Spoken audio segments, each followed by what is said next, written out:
But I do want to have a little bit of an introduction about your merging of being a musician and how your original interest in becoming a musician blended with the realities of the world and what role you wanted to play as another citizen in the world trying to make it a better place.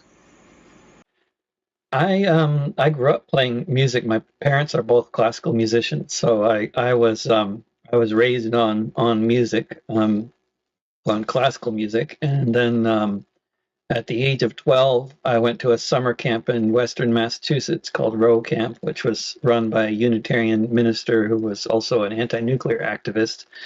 And that's where I first heard around a campfire a guy named Al Giordano, who later went on to be a journalist and run Narco News and other things. And that's where I first was exposed directly in person to somebody writing what we could call a protest song, and you know, seeing what kind of impact it had on people. I mean, it was just obviously really powerful. It was immediate. I could see, like, well, this is communication. Now we're communicating. This is real communication. He's explaining what's going on and doing it in a way that's totally emotionally accessible, and he's changing people's whole perspective right now in the course of 3 minutes. And I'm like watching that happen around this campfire.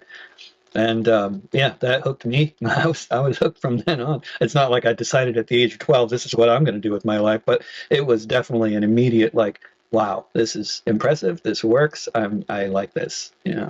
So, did you decide that you wanted to be a musician, and then this activist aspect came into it, or was it always the two together? It was. It was more kind of like two streams that kind of met, and you know, sort of intersected at various points, and then joined each other, and became inextricably linked, and you know, sort of into one one you know, stream, basically. And but it definitely started out as sort of, you know, two interests that were independent of each other, but that I kind of always realized had connections with each other, you know, but they weren't necessarily joined initially. I mean, really, I got into playing music on my own, like not classical music, but playing guitar and stuff like that, really just to have something small I could carry around when I took acid in the woods. I mean, I did a lot of acid as a teenager, and you couldn't carry a cello around with you, and so I got a little half-sized guitar, and eventually accidentally got pretty good at it, you know, in the course of exploring my mind and Taoist philosophy, and then the whole sort of getting political, yeah, was something that happened to me a bit later in life, like around the age of 19. I mean, I had already been exposed to all kinds of activism and politics and stuff, but I got very much sidelined by being a born-again hippie, and you know, of a certain kind of, you know, hippie that rejected political activism, actually, for 8 years of my life. Wow. It was really, yeah, I went in a very different direction, influenced by certain other people that, you know, coming out of that scene. I mean, you know, if you know a lot of people who were hippies during the original era of hippiedom, then it's not an entirely unfamiliar concept. The folks who were, you know, tune in, drop out, you know, move back to the land, don't feed the beast, you know, don't be involved with political activism or any of that, just drop out, you know, that was, a lot of people actually thought that was going to change the world. So they were activists. It was an activist orientation, but of a certain kind. It didn't involve going to protests. I mean, for a certain kind of crowd, that was where I was at. I wasn't very good at being a tune in, turn on, drop out hippie, because I still did go to a few protests as a teenager. So, but I got much more into it by the age of 19 or so. I moved to the Bay Area and met um, serious radicals for the first time, really, as an adult anyway, that I could really talk to and get a picture of what this was all about. And I was certainly attracted to the whole idea in the first place, which is probably what led me to go to the Bay Area in the first place. Really, although if you're into, LSD and psychedelic music, then the Bay Area is also the obvious place to go. But so I probably went there more for that, more because the Grateful Dead lived there than for any other reason. But once I got there, I met all sorts of radicals, from the '60s, you could say. Hello. This is Ash. He's going to be with us in this interview, I think. Oh yeah. He knows where the camera is. He knows where the Yeah. attention is. Where is Papa's attention? His eyes are going that way. I'll stand there. So, I've followed you and your music for decades. I first heard about you when your music was used frequently during the breaks of Democracy Now! I think that's how a lot of us here in California experienced you, because we have Pacifica in Los Angeles in the Bay Area, and your music struck me as being of the Phil Oakes school, in being unrelenting in expressing the strength of your convictions and your outrage at the horrors that are going on, that are being waged by a certain class of people in society and the world. And yet, along with people that I've run into who are totally movement people, but also fully professional musicians like Jim Page, Casey Neal, and Dana Lyons, that you're kind of a new generation. You're not just interested in folk music and the folk music tradition. I mean, one of your songs that we're going to hear seems to have some Afro beat in it. And I know that, I think one of these guys said to me once, yeah, we listened to Led Zeppelin and Rush and Pink Floyd. And so, yeah, we're playing an acoustic guitar, but some of the rock and roll and even punk rock comes into our acoustic music. So can you talk a little bit about, what you're trying to accomplish musically, instrumentally, and in terms of your songcraft regarding musical traditions?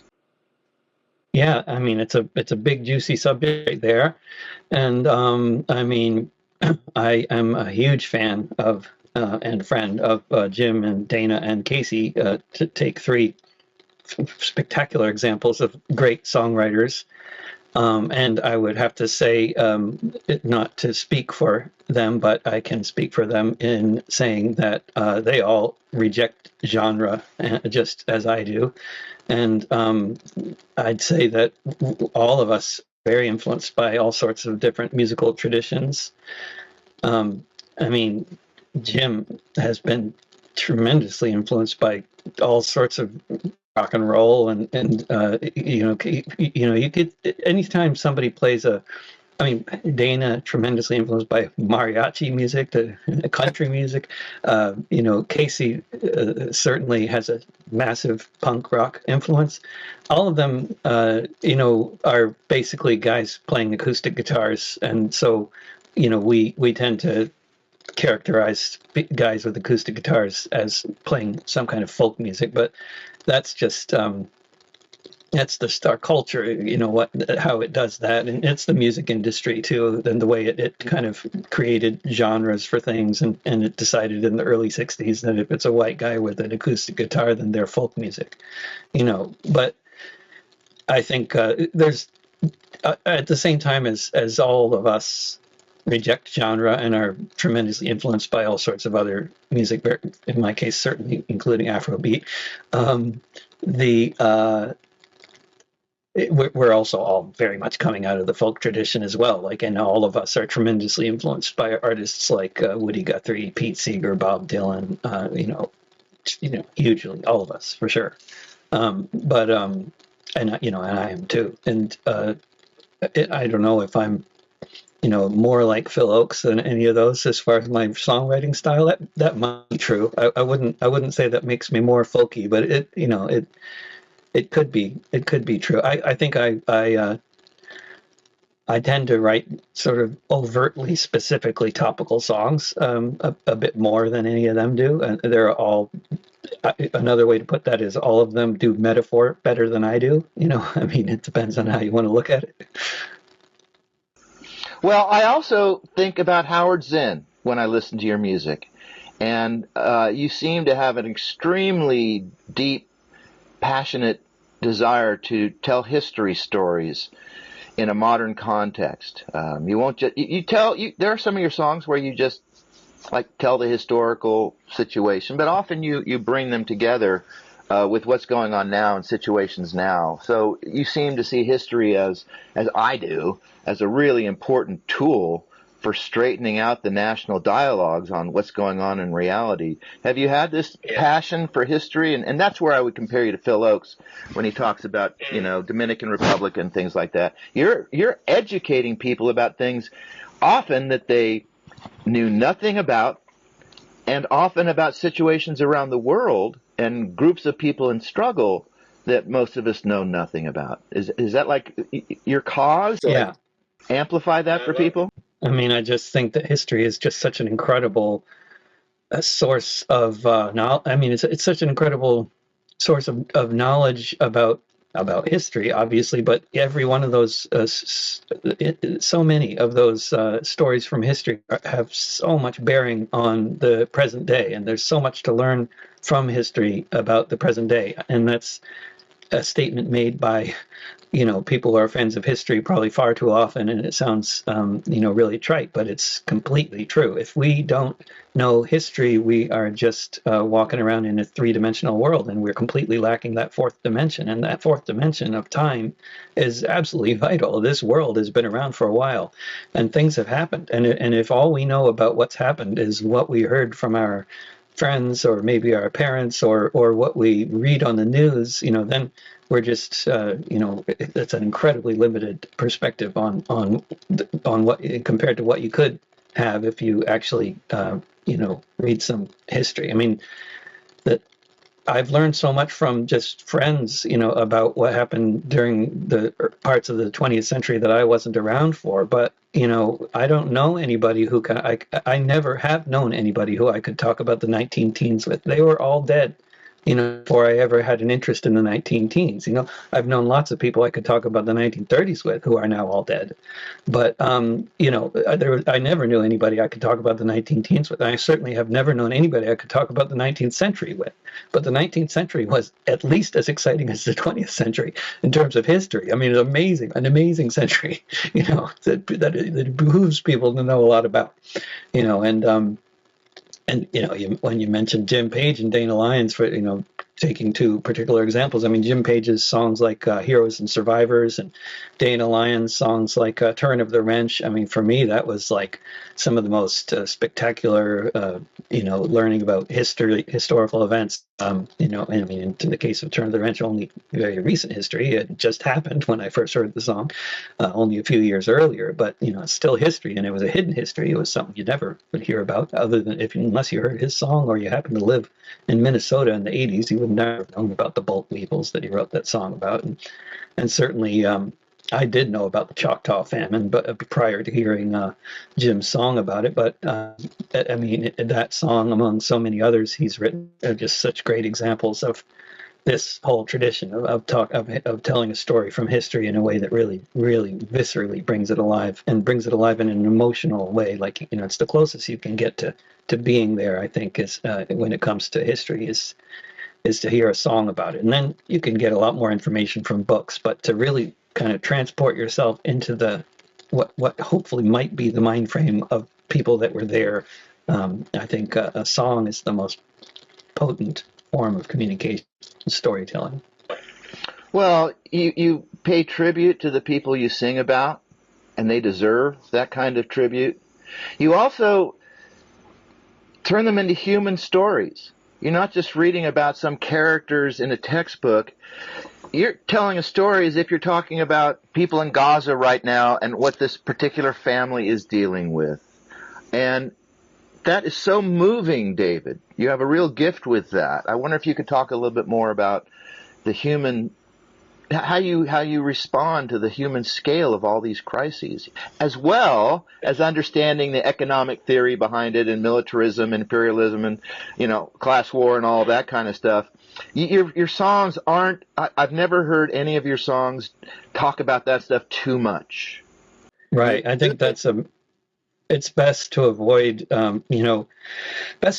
actually sharing your actual opinions or feelings or thoughts on any of those, on anything actually in a song. And that's the great power of the of all the great storytellers. And you just look at any of the best songs written by any of these people we've been talking about, including my songs, and what they all have in common, that what's so moving about a song like Heroes and Survivors, or a song like Phil Oakes's The Thresher, or any number of others, is that they're just telling a story.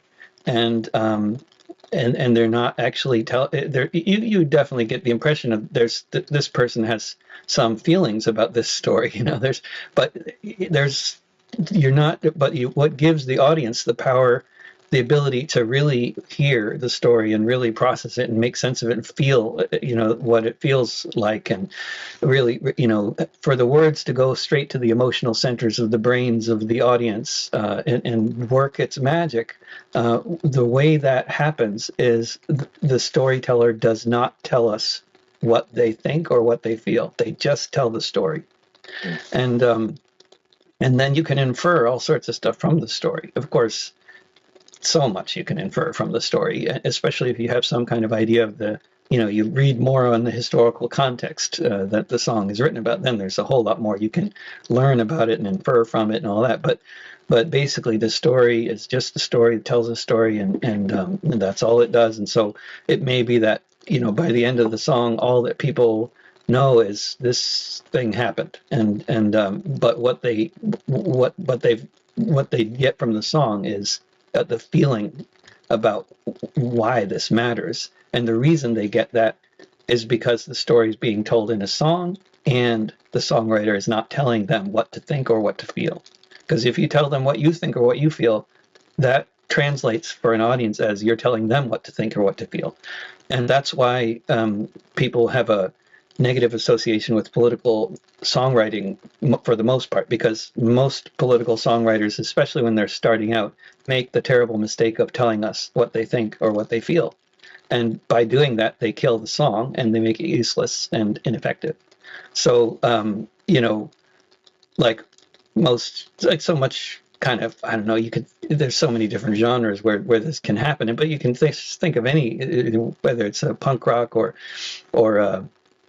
the more in the folk scene, but anybody who it comes across as preachy. People use the term preachy, and they mean that in a very negative way. And this is just basically, it feels preachy if people are telling you what they think or what they feel, because they're telling you what to think and what to feel, and they're not letting you think or feel for yourself, which is what happens when you just tell the story.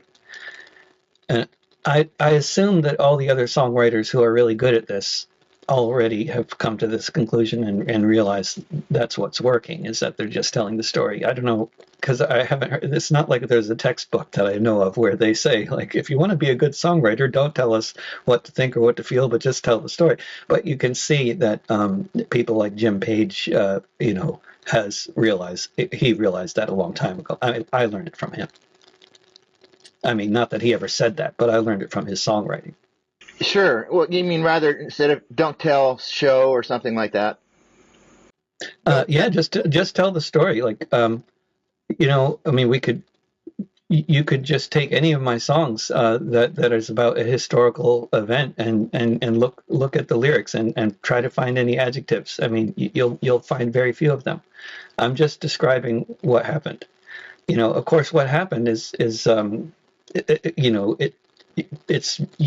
if you actually tell people what they should think of this, Well, I mean, then you run the risk of doing what Woody Guthrie did in a lot of his songs, which is like write this concluding last verse. And many of his songs are best without the concluding last verse, I would say, actually, as much as I love his songwriting, because it's that last verse that gets preachy, where you're telling people, okay, and now you should join the union. Like, okay, everybody hearing about this massacre of union miners, they already want to join the union. At the end of that, they already understand the value of the union and why they were making war against you don't need to tell them, and now you should go join the union.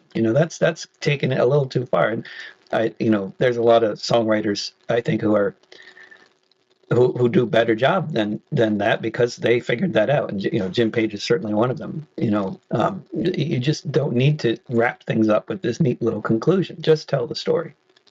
And if you do tell the story of any one of these, massacres or uprisings or union struggles or mine disasters or wars or whatever it is you're talking about, these are such powerful, iconic stories that there's absolutely no need to embellish them with extra adjectives. That just detracts from them.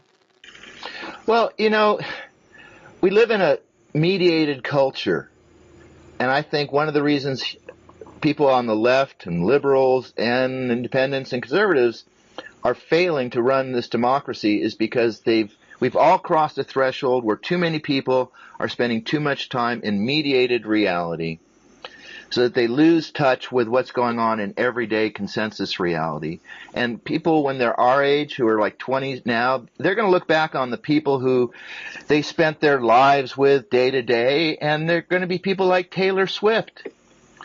Daily tweets from these people. They followed all these little incidents that went through the entire life of these people that they never actually know, and yet they don't really know much about anybody on their block. And with your music, I feel like after I've heard a song that you've been hanging out with me, just chatting about some of your friends in another part of the world or another point in time. And it's not about the superstars. Even when you talk about John Brown, I mean, the whole thing is, it's not about the Ralph Naders, the Bernie Sanders, the AOCs. It's about people in a kitchen sitting down and talking about how fucked up something is, and we're going to do something. What do we do? And then you give them a bunch of tools from history and from what people are doing around the world. And I think that's why culture is so important to me now. I think we have to take our culture back, as Jim Page sings. Yeah. And we have to change the national dialogue about these things before we can actually take power, because people are so confused. Yesterday on the BBC, I heard one of these fascist diplomats that are on MSNBC all the time talking about Putin meeting with Trump, and says, well, he said Putin wanted to talk about the roots of the problem. What kind of person is that? And it's like, really? You can disparage looking at the roots of a problem. Like, that's ridiculous. And so you're sort of the anti-force to that. Yeah, that's what I try to do, and talk about how these things got started, and tell the stories that are important about that, relevant to that. I have written about the Ukraine situation as well. I wrote a song called "It's Not a Trade War," which is, of course, they claim it's all about morality and whatever nonsense, but it is a trade war. And as are the wars that the U.S. always engages in, they're all trade wars. And trade wars are historically very, very violent. The term trade war as a sort of a economic thing that doesn't involve the military is a recent term. Traditionally the term trade war. I mean, the first trade war was the Opium Wars, when Britain and the United States and France and Russia all invaded China in order to force the Chinese government to accept the import of a massively addictive drug, opium, which then led to a century of huge numbers of people being addicted to opium in China, and what they call in China the 2 centuries of subjugation, or I can't remember what the term is they use, but something like that.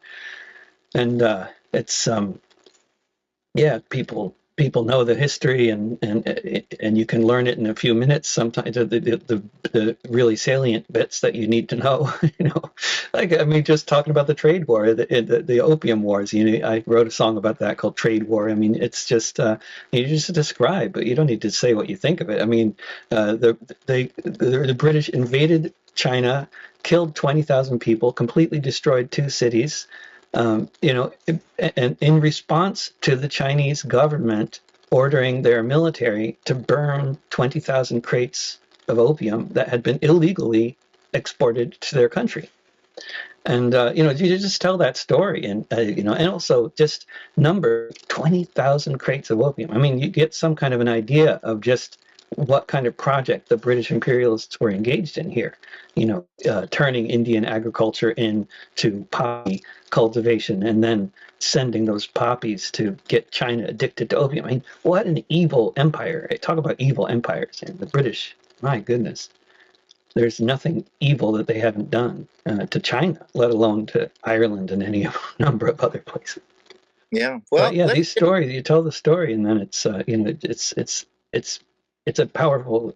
It can be the most powerful 2 or 3 minutes that, I mean, people have revelations, because of hearing a song. You talk to people in the Western world who didn't grow up in a refugee camp where, that you kind of automatically become an activist in a way, if you're like born Palestinian or something. But if you're born French or American or British or German, it's quite likely not your circumstances in life that turned you into a radical. It's not growing up in a comfortable suburb and eating 3 good meals a day. That doesn't turn you into a radical. If that's your background, then what does potentially turn you into a radical is music.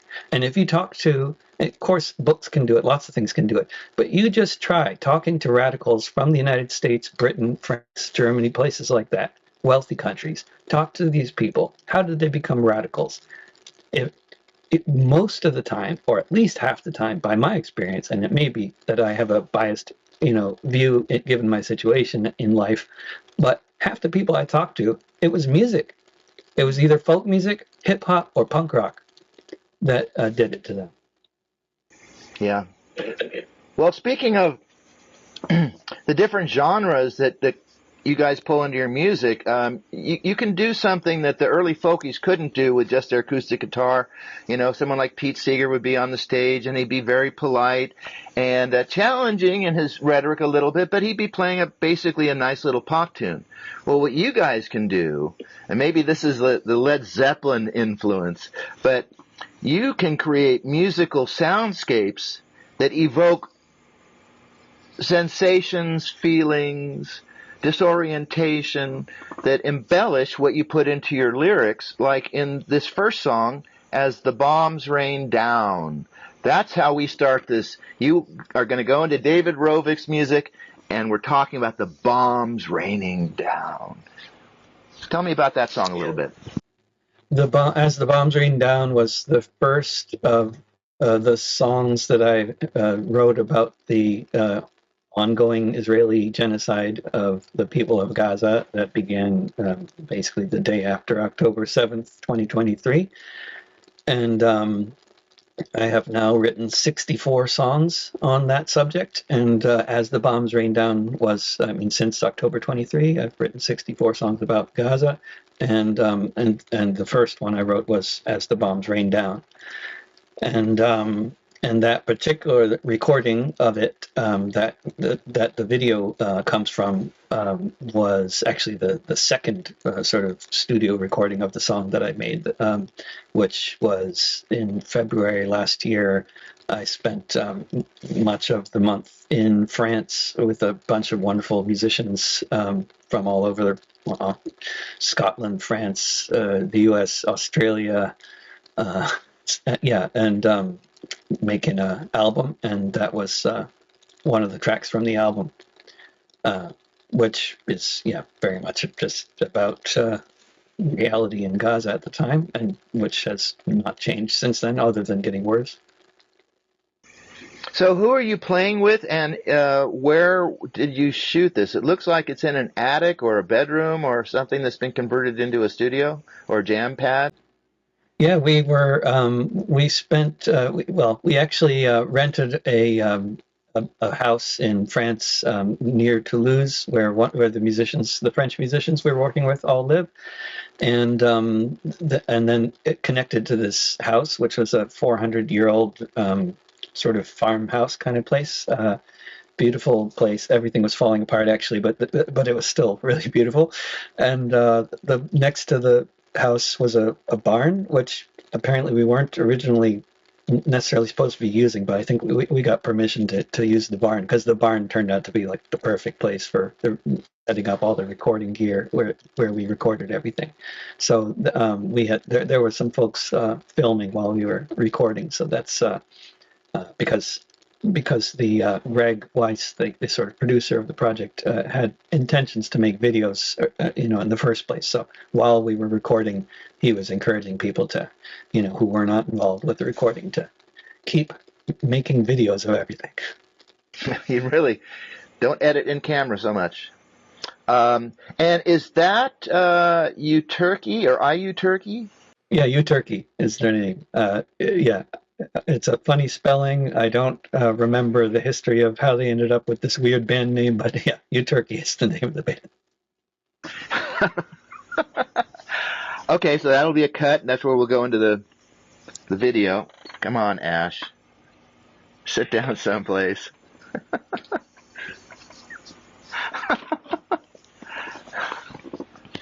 He's on my notebook. What's the name of it? Oh, as the bombs rain down. It's right now. Yeah, as the bombs rain down.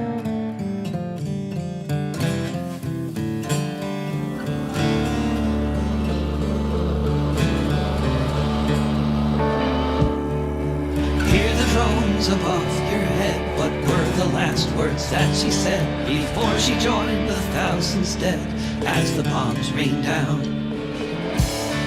See the fire in the sky, hear all of the children cry. The tower falls from way up high as the bombs rain down. See the dust rise everywhere, once it was a building there, then it crashed down from the air as the bombs rain down. Twisted bodies all around, the never-ending buzzing sound, the earthquake shaking all the ground as the bombs rain down. Shattered camps of refugees, necklaces of ancient keys, smell the burning olive trees as the bombs rain down.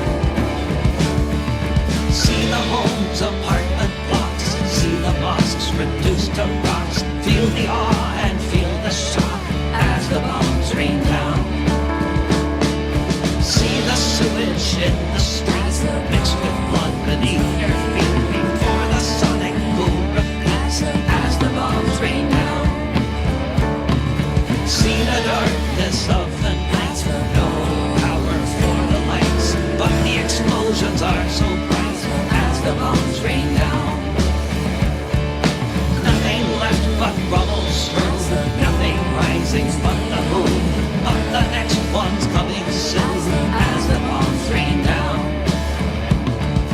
Hear the politicians say there's nothing here to see today. We're punishing Hamas this way as the bombs rain down. Hear the drones above your head. What were the last words that she said before she joined the thousands dead as the bombs rain down? As the bombs rain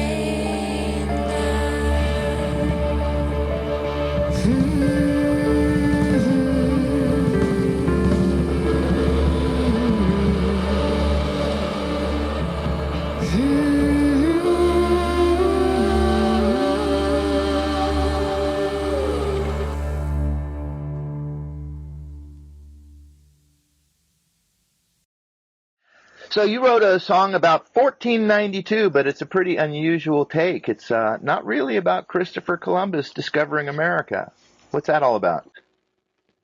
I mean, the first time I heard this story, and I can't remember when, but like, I mean, I had already been a serious history buff, for probably decades. before I ever heard about this event, which is shocking because of the scale of it and because of how it turns on its head so much of the propaganda that you'll hear coming out of the so-called Christian, so-called Western world about the so-called Muslim world.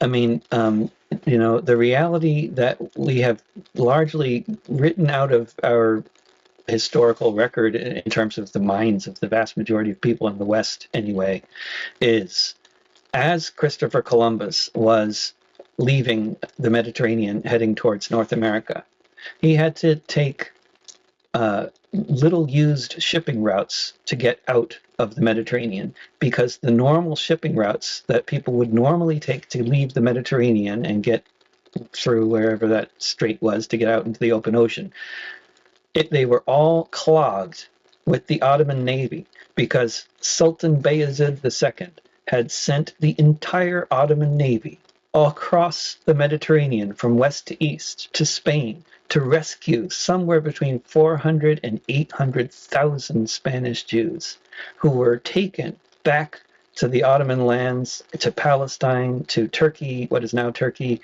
to other parts of the Ottoman Empire.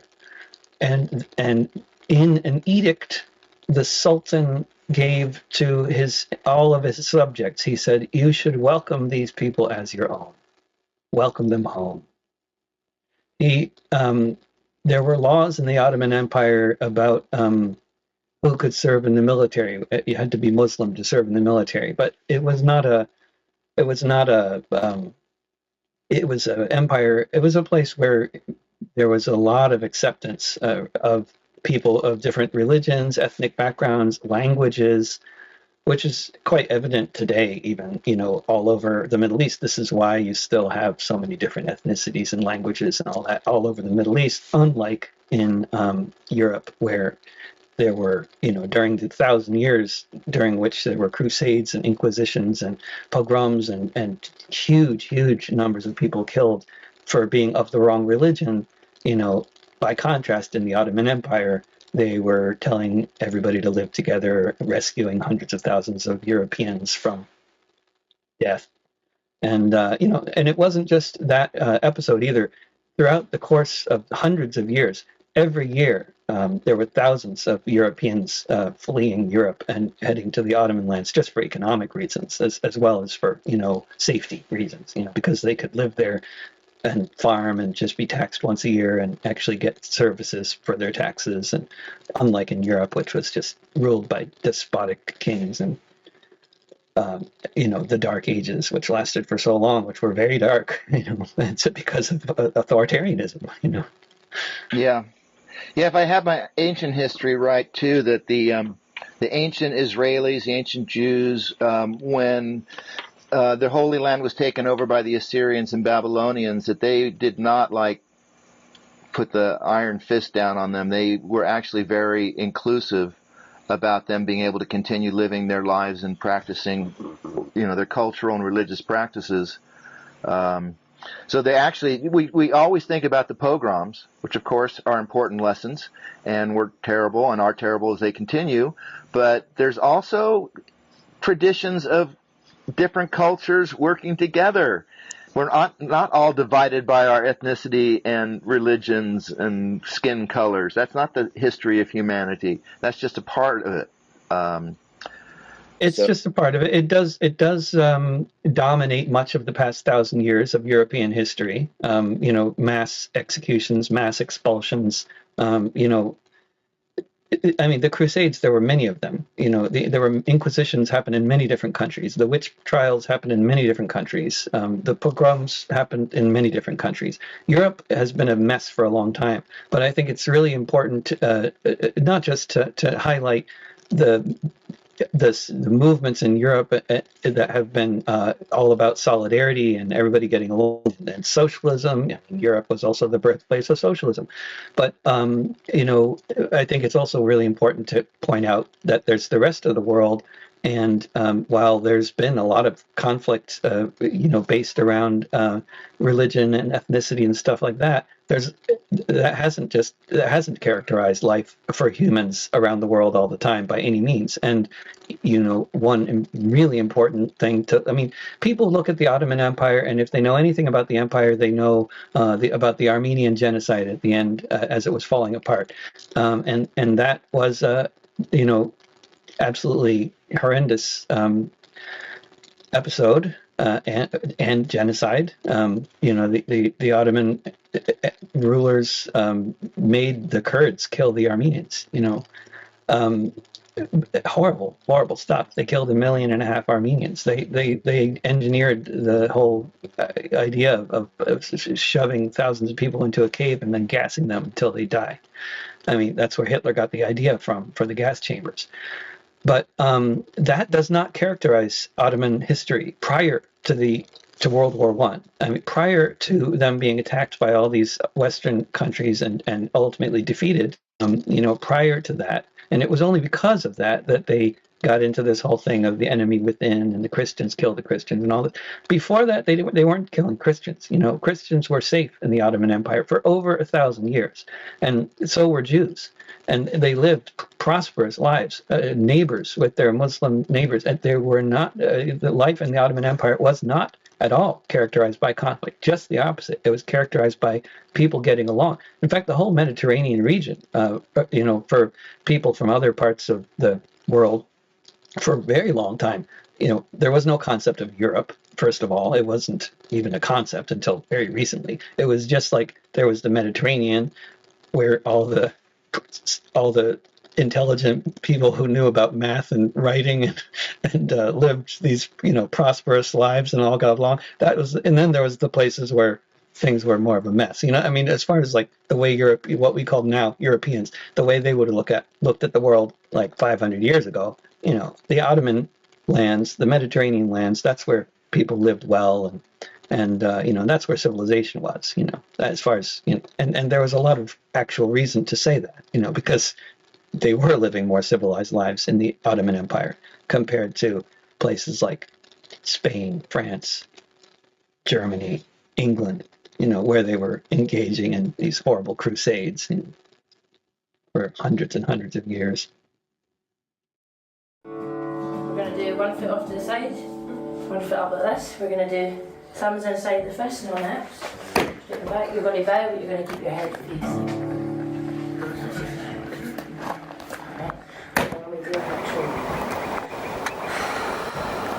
But you want to start rolling first, I guess. Yes. But anyway, up like that. Start rolling. And we jump. Yep. To put 1 foot down on it.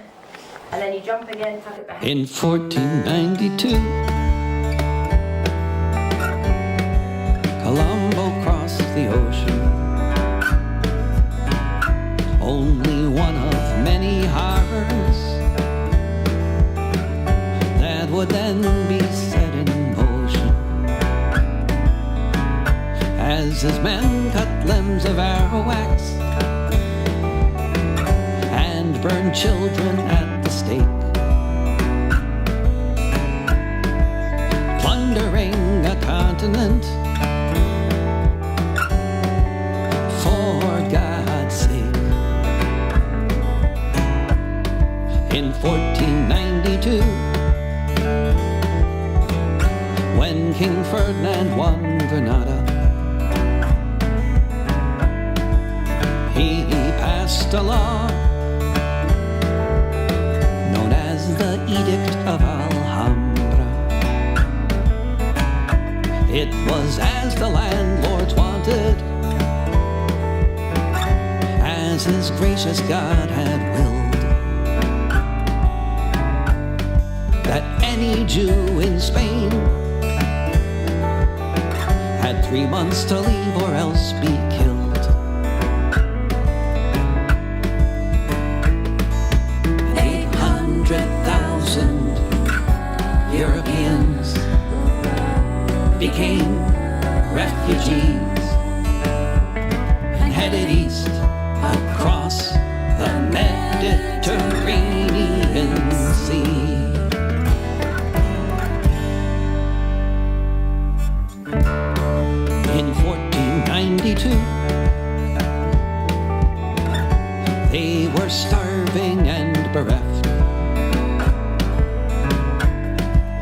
king said they'd be safe up until the time they left. But Christian Europeans cut them open with their swords, searched their stomachs for gold, and dumped them overboard.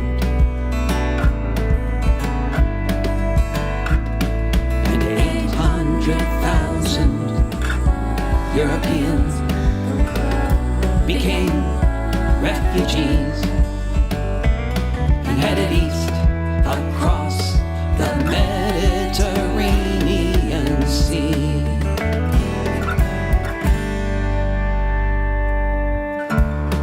In 1492, the Sultan sent his fleet to go rescue Sephardim after the Andalus defeat. Hundreds of thousands of people who knew their deaths were near were rescued by Muslims and taken to Izmir. In 1492,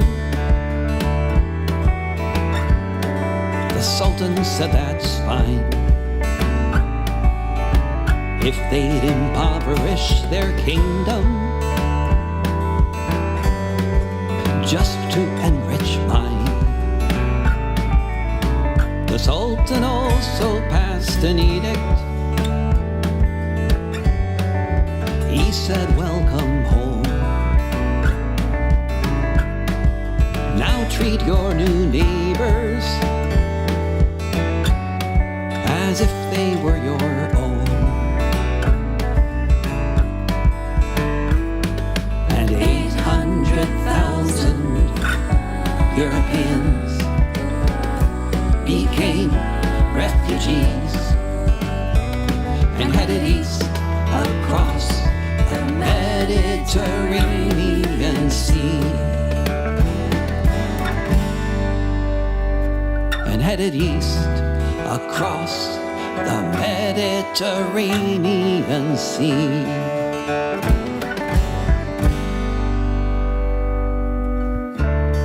In 1492, Hey Mac, did you see him as he came down by Dorgy? How wow, the llama low and on the day. Man is coming on the hill to the town and now great John McLean's coming home to the crown. And you say, great John McLean's coming home to the crown. You do it. Great John McLean's coming home to the crown. He's coming home to the Clyde. He's coming home. Come, what the fuck? He's coming in. Into the Clyde. Into the Into the Clyde. John McLean's coming. Who's John McLean? I mean, that was, I think that could have been just the way it was mixed for the video. Was there some dancing at the end or something? Because the video, Greg's idea was to just mix in just random stuff that happened, but on the farm there. So that's not related to the song. But John McLean, and that's Lorna singing about John McLean. Lorna McKinnon was the much of the voices you'll hear on the different songs is Lorna, and she's a choir director in Glasgow as well as a leader of the Socialist Workers' Party. And she and John McLean was a socialist anti-war leader in the during World War I in Glasgow, and the Red Clydeside Rebellion of 1917, where the working class of Glasgow basically rose up and took over the city for a while. That was John McLean was one of the leaders. Okay, and what's the whole thing with you cutting wood?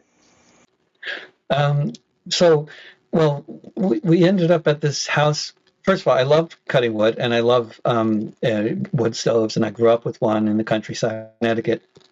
And but we were not intending on cutting wood at the house. We thought it was winter, and I don't get cold much, but other people do. So we had the heat on, but that lasted for about like 3 days before the whole oil burner in the house died, and there was no heat for the rest of our time there. And so we got very familiar with the wood stove that was in the house, and found a lot of wood to chop. And also discovered that the bass player Paul is an amazing wood chopper. He clearly has grown up with wood stoves, and I would be hacking at those logs for 10 minutes or so, and he'd just take one swing, and it would be like cutting butter. It's amazing. Wow. I still had fun though, trying to chop myself. We're going on to a song that I presume is a take on MAGA, called Make the Planet Earth Great Again.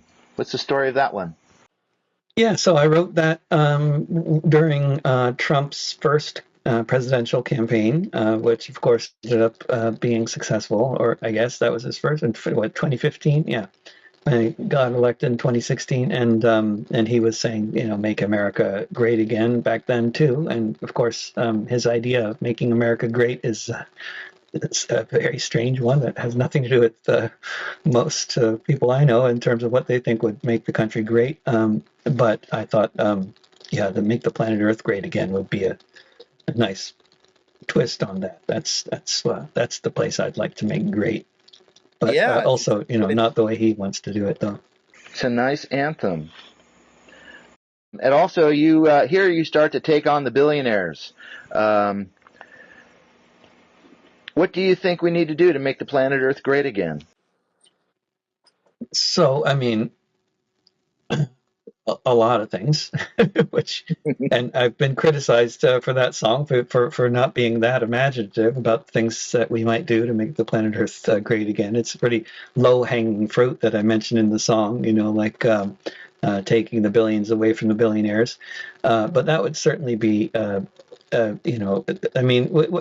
basically, I think capitalism is a system that is absolutely disastrous for humanity and the environment, and it's while there is some functionality to having a market for different products and services, and I wouldn't suggest that we completely get rid of markets as a sort of phenomenon but they need to be extremely heavily regulated, because you can't have a market that doesn't take into account the needs of humanity and the environment. That's crazy.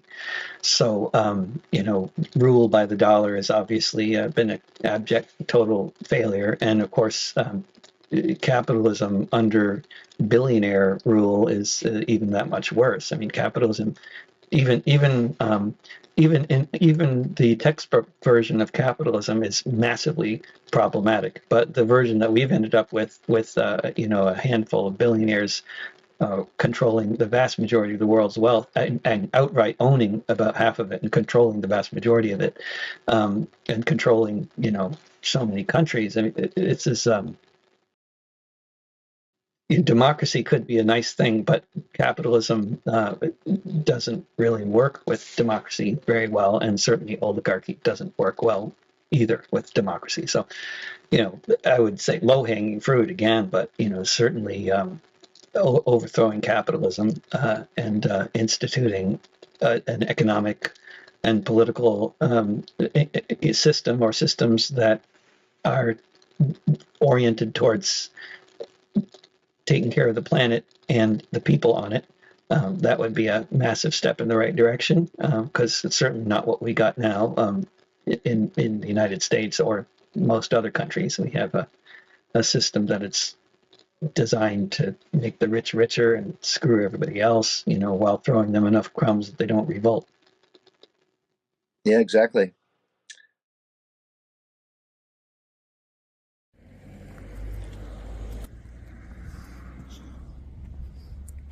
Yeah, so I'm hello. I'm heading down to meet David right now. It's the first time we're meeting in person since we played together in Prescott, Arizona at a place called The Cunning Linguist, a kind of sort of revolutionary bookstore. I think it was in 2001 maybe that I was there. 2, 3.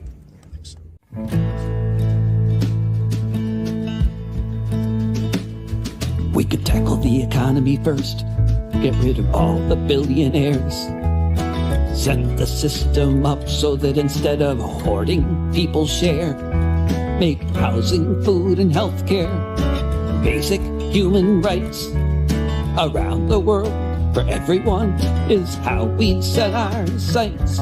If we could get to that point, I could say that then we could make the planet Earth great again.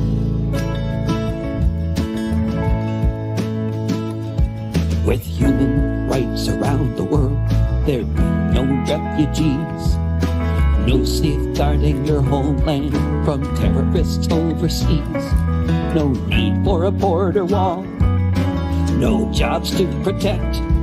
With a global basic income, it's simple and direct. Free trade, fair trade, same damn thing. We get to that point then we can make the planet Earth great again.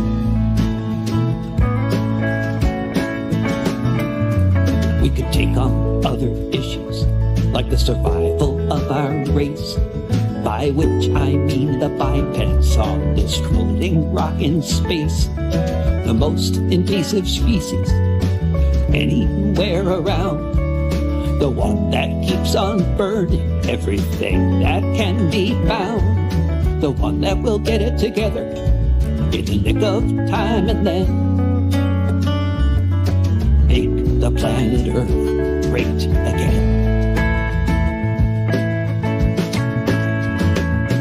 We can stop spending money on antiquated technology such as tanks and missiles and most other things military. We can use those vast resources to make us all safe and sound. Windmills in the air, coal and oil in the ground. We can be the envy of the rest of the galaxy when we make the planet Earth great again. The planet Earth great again.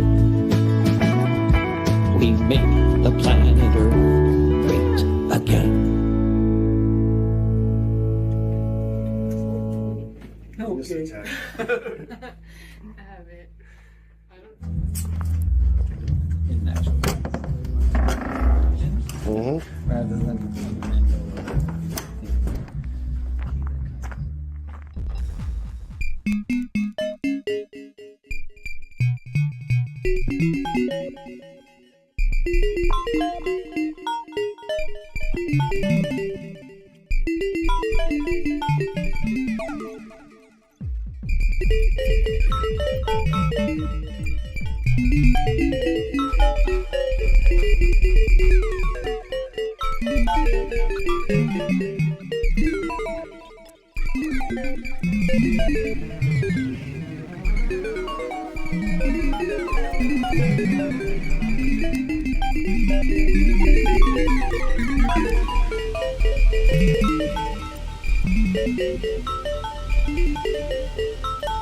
Thank